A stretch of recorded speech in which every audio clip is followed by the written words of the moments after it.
Sakeo. Siya ay puro maniningil ng buwis at siya ay mayaman. 3. Hinahangad niyang makita kung sino si Jesus. Hindi niya ito magawa dahil sa napakaraming tao sapagkat siya ay mababa. At tumakbo siya sa unahan at umakyat sa isang puno na sikamoro upang makita si Jesus, sapagkat sa daang iyon daraan si Jesus. 5. Nang dumating si Jesus sa daang iyon, tumingala siya at nakita niya si Sakeo. Sinabi ni Jesus sa kanya, Sakeo, magmadali kang bumaba, sapagkat sa araw na ito ay kinakailangan manatili ako sa iyong bahay. 6. Nagmamadali siyang bumaba at nagagalak niyang tinanggap si Jesus. 7. Nang makita ito ng lahat, nagbulong-bulungan sila. Kanilang sinabi, manunuluyan siya sa isang makasalanan. 8. Si Sakeo ay nakatayo at sinabi niya sa Panginoon, narito, Panginoon, ang kalahati ng aking tinatangkilik ay ibibigay ko sa mga dukha. Ano man ang aking nakuha sa pamamagitan ng maling paraan sa sino man ay ibabalik ko na makaapat na ulit. 9. Sinabi ni Jesus sa kaniya, sa araw na ito, dumating sa bahay na ito ang kaligtasan sapagkat siya ay anak ni Abraham. 10. Ang anak ng tao ay pumarito upang hanapin at iligtas ang nawala. Tayo may sakit na manalangin. Kapangyarihan sa lahat, may lalang ng langit at lupa, pinupuri at sinasamba ka namin. Ama, salamat po sa araw na ito. Ang dalangin po namin, malitas ka, maluwalhati ka, maparangalan ka. Lord, i-cover niyo po ako ng iyong banal na dugo. Holy Spirit, be the teacher, be the preacher in our midst. Thank you, Holy Spirit. Salamat po sa pangungusap mo. Ang dalangin po namin, bagong revelation na nagmumula sa iyo, ang aming maririnig. Maraming salamat po. Gamitin niyo po ako, Panginoon, as an instrument. Instrument lang po, kayo po ang maging tagapagturo. Maraming salamat po. Sa pangalan ni Jesus, Amen. Amen. 2025. Ngayong bagong taon po, napakahalaga po na may transformation na mangyayari. Lagi po natin sinasabi, ang New Year resolution ko, diba? Ano yung New Year resolution mo? Sabi ng iba, magdadayat na ako. Ako rin po kasi sinasabi mo, magdadayat na ako for how many years pa ulit ako, magdadayat na ako ngayong bagong taon. Di ba? Yung iba sinasabi nila, magbabasa na ako ng Bible. Yung iba sinasabi nila mga estudyante, mag-aaral na ako ng mabuti ngayong 2025. Magiging masipag na ako sa pag-aaral ko, hindi na ako a-absent, excited na ako laging pumasok. Meron bang ganon? Ang sabi ng iba, hindi na ako magagalitin ngayong 2025. Ang dami po natin yung resolution. Nangyayari po sa simula ng taon, pagkatapos, wala na. Ako lang po ngayon. Sa lahat po, mula elementary po kami, sinusulat na namin. Pagpasok namin sa school, sulat niyo, sabi ng teacher namin, Madam, isulat niyo ano yung New Year resolution nyo ngayong taon na ito, ngayong bagong taon. Kaya ngayon po, pag-aaralan po natin ngayon, patungkol po sa transformation, pagbabago kasama ang ating Panginoon. Pag pinag-aralan natin ang ating main text, ang Bible text po natin, sino po si Sakeo pag binasa mo ang Biblia? Kilala niyo po ba si Sakeo? Sino po nakabasa na? Wala? Okay, si Sakeo po ay pinuno siya na maniningil ng buwis sa Jericho. Mataas ang katungkulan o posisyon. Sa BIR siya sa panahon natin ngayon. Isang kilala at mayaman na tao, pero masasabi hindi po siya ganun kasaya sa kanyang buhay. Hindi po siya ganun kasaya. Sa kabila na sobrang yaman siya, mayaman talaga siya, parang may kulang po. May hinahanap siya. Yung po ang nararamdaman ni Sakeo, pag pinag-aralan po ang Biblia. Ayon sa Bible, ang personality po ni Sakeo, siya maliit. Pag tinignan mo siya, mababa lang po siya pag pinag-usapan ng height. Yung po si Sakeo. Magbibigay po ng encouragement sa ating buhay ang story po ni Sakeo ngayong araw na ito. Kaya sama-sama po natin pag-aralan kung ano po ang mensahe ng Diyos para sa bawat isa po sa atin. Amen. Amen? Amen. Amen. How can we embrace transformation with Jesus this 2025? How? Paano po? Okay, number one, let us have a desire to be with Jesus. Let us have a desire to be with Jesus. Magkaroon ng pagnanais na makasama si Jesus. Luke 19 verse 1 to 4. Doon lang po tayo sa ating Bible text. Yan po ang text ko ang preaching. Okay, number one, pumasok at dumaan si Jesus sa Jericho. Naroroon ang isang lalaking nagkamalang Sakeo. Siya ay punong maniningil ng buwis at siya ay mayaman. Hinahangad niyang makita kung sino si Jesus, hindi niya ito magawa dahil sa napakaraming tao sapagkat siya ay mababa. At tumakbo siya sa ulangan at umakyat sa isang puno na sikamoro upang makita si Jesus sapagkat sa daang iyon daraan si Jesus. Ang pagtaka po ni Sakeo, mga magulang at kapatid, na makita si Jesus ay sumasagisa sa nais na paglaro sa buhay espiritual. Kahit maraming tao, hindi inalintana ni Sakeo, tumakbo siya at umakyat sa puno ng sikamoro para makita niya si Jesus. Yung iba pa sabi nila sikomoro. Pero sa Bible ng magandang balita, MBB, sikamoro. Siya po ay umakyat para makita niya si Jesus. Ibig sabihin po ito, nais niya na makita ang sinasabing Kristo na Panginoon. Kahit imposible dahil madaming tao at siya ay maliit na tao, makikita po dito ang marugdog na hangarin ni Sakeo. Kagaya po ni Sakeo, mga magulang at kapatid. Ngayong 2025, sikapin natin na sa kabila na mga dadanasin natin mga pangyayari, maganda man o hindi maganda, matuto po tayo na focus lang kay Jesus. At dapat po may gagawin tayo. May gagawin po tayo. Ano po yung gagawin natin? Lagi tayo lumapit kay Jesus. Paano tayo lalapit kay Jesus? Sa papaanong paraan? Sa pakikipag-usap po sa Diyos. Kausapin po natin ang Diyos. Kaya po ba? Amen. At ang mga hindi maganda na pangyayari noong 2024, lahat ng hindi maganda na nangyari noong 2024, unti-unting aayusin ng Lord. At kapag lagi natin kausap ang Diyos, tuwing nakausap natin ang Diyos, magkakaroon po tayo ng intimate connection kay Jesus. Magiging close po tayo sa ating Panginoon. Magkakaroon tayo ng malalim na relasyon sa ating Panginoon. Lahat ng bagay sabihin po natin sa Kanya. Kahit nagluluto ka lang, Lord, magluluto na po tayo. Kahit naglalaba ka, Lord, salamat sa kalakasan. Naglilinis ka, Lord, maglinis na po tayo. Kausapin natin lagi ang Diyos. Amen? Bago kumain, meron nga po akong pamangkin diyan, sabi niya, kay tita, natuto ako na manalangin bago kumain. Natuwa nga ako kasi bata ko po siya nung kinuha ko po siya. Si anak ko ni Ate Martin. Natuto daw siya manalangin. Kasi po bago ka kumain, dapat manalangin ka, magpasalamat ka sa ating Lord. Bago matulog, pagkagising sa umaga, manalangin ka po. At magkakaroon po tayo ng malalim na relasyon sa ating Panginoon. Tandaan po natin ito mga magulang at kapatid.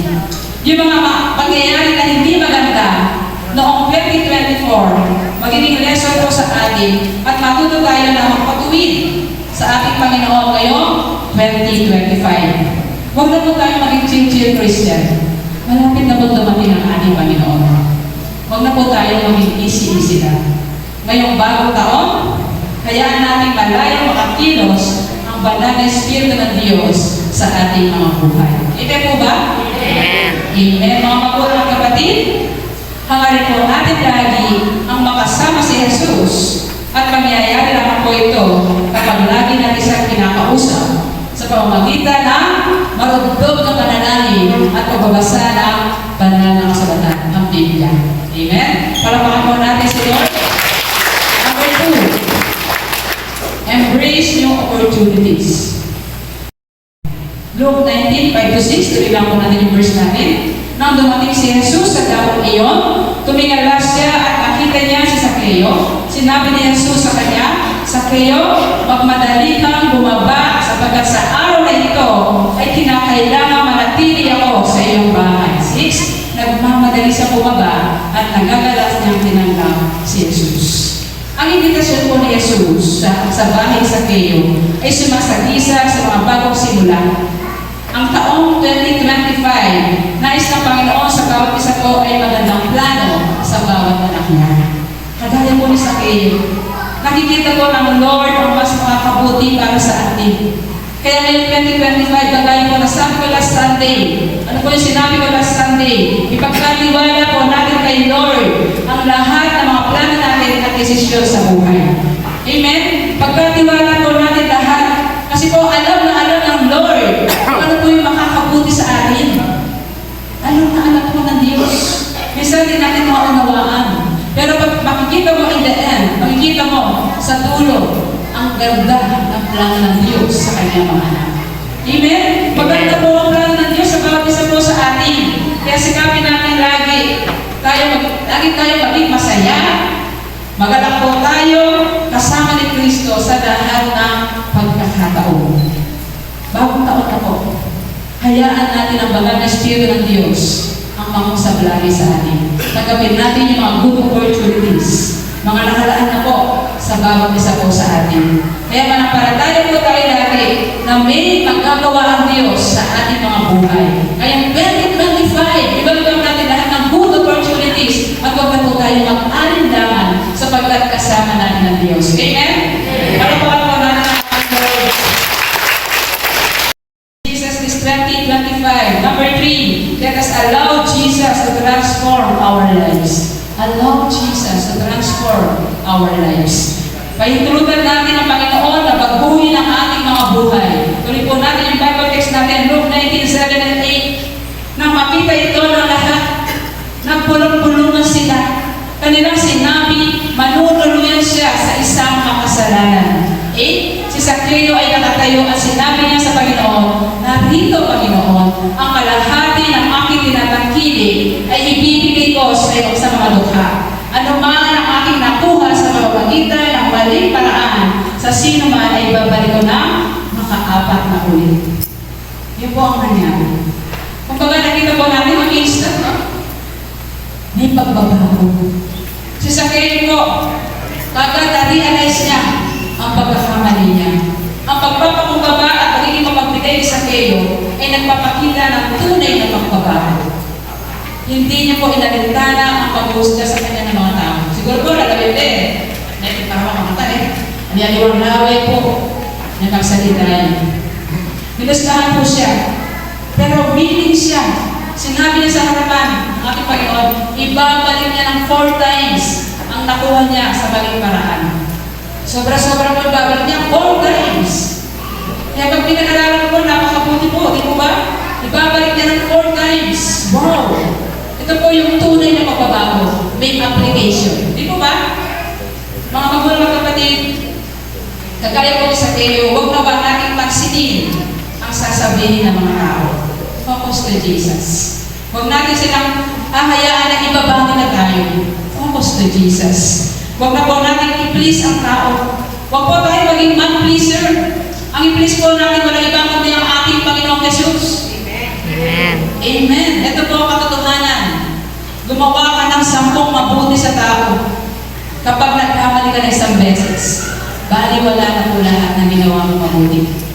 Yan po ang katotohanan. Pero ang Diyos po natin, kapag nakita niya ang puso natin na may totoong pagbabago, mga magulang at kapatid, mapapangiti po natin ang Lord. At kapag napangiti natin ang Lord, sigurado po, pagpapala, kapalit niya, pagpapala, at ipagkakaloob niya sa atin ang tunay na kapayapaan at kagalakan na nagmumula lamang sa ating Panginoon. Amen? Hallelujah. Palapakan po natin si Lord. Mag-focus sa mga espiritual na prioridad. Luke 19:9-10. Sinabi ni Jesus sa kanya, sa araw na ito, dumating sa bahay na ito ang kaligtasan sapagkat siya ay anak ni Abraham. Then, ang anak ng tao ay pumarito upang hanapin at iligtas ang nawala. Hallelujah. Dahil sa ginawa ni Zaccheo, nakaptay niya ang kaligtasan na mas higit na mahalaga kaysa kayamanan. Di ba? Kahit ikaw pinakamayaman na tao, nasa ina ang lahat, may mansyon ka, marami sasakyan. Pero kapag wala kang Kristo, hindi ka po magiging masaya. Dahil ang tunay na tagumpay ay hindi po dahil sa mga kayamanan, mga tropeyo, mga certificate, mga kotse, magagandang mansion, mga tahanan na nagsisilakihan. Hindi po yan ang tunay na kayamanan. Hindi po yung valedictorian ka, hindi po yung summa cum laude ka. Ang tunay na kayamanan ko ay walang iba kung hindi meron kang Kristo sa puso. Amen? Yun po ang tunay na kayamanan. Dahil sa ginawa ni Zaccheo, nakamtay niya ang tunay na mahigit na mahalaga, ang kaligtasan. Hindi lang po siya, pati ang kanyang buong sambahayan.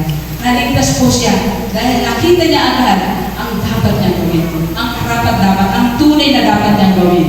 Ang story po ni Zaccheo ay nagtuturo sa ating lahat. 3 P, para hindi niyo po makalimutan.